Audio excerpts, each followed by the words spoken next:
High, welcome to Vaishnavi diaries. आजचा video बनवायचं कारण असं की घरी वॉशिंग मशीन बिघडली, तर म्हटलं थोडी माहिती द्यावं त्याविषयी। कारण आज माझ्याकडे बॉशचे टेक्निशियन आले होते घरी आणि त्यांनी वॉशिंग मशीन चेक केली, काय प्रॉब्लेम आहे वगैरे ते चेक केलं सगळं। आणि गेल्या 1 महिन्यापासून माझी वॉशिंग मशीन बिघडली आहे।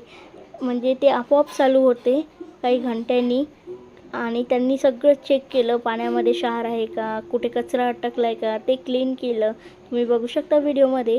आणि दुसरं म्हणजे त्यांनी हे चेक केलं की व्होल्टेजचा प्रॉब्लेम आहे का म्हणून, तर ते पण त्यांनी प्लगमध्ये लावून पाहिलं। मशीनमध्ये दाखवते व्होल्टेजचा प्रॉब्लेम असला तर, पण ते पण नव्हतं।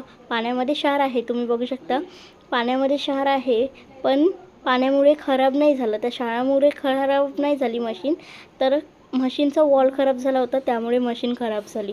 बॉश ही एकदम एक्सपेन्सिव्ह कंपनी आहे, नावाजलेली आहे, पण काम मात्र माझ्यासाठी कमीच आहे करत। कारण बॉशची वॉशिंग मशीन मी माझ्या स्वकमाईवर घेतली होती, खरं सांगते स्वतःच्या कमाईवर घेतली, आणि ते पण 2021मध्ये पण घेतली। तेव्हापासून काही ना काही काम मात्र या मशीनला सुरूच आहे, खर्च लावणं सुरूच आहे। फुल्ली ऑटोमॅटिक घेतली होती फर्स्ट मी माझ्या स्वतःच्या कमाईवर, त्यामुळे त्याचं आपल्याला कौतुक वाटतं, आपण पहिल्या कमाईवर काहीतरी वस्तू घेतली म्हणून। पण कशाचं काय, ते म्हणतात ना, चांगलं करायला गेलं की वांगलंच होतं, ग्रह आपले उलटेच चालतात, तसंच माझं बाबतीत झालं आहे। खरंच घेतली तेव्हापासून मशीन व्यवस्थित चालून राहिली असं कधी झालंच नाही आहे।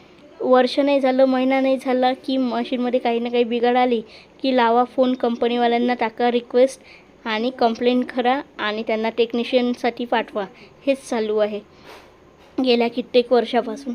पण एक्सपेन्सिव्ह वस्तूची व्यवस्थित शहानिशा करूनच इलेक्ट्रॉनिक वस्तू घेतली पाहिजे असं मला वाटते आता।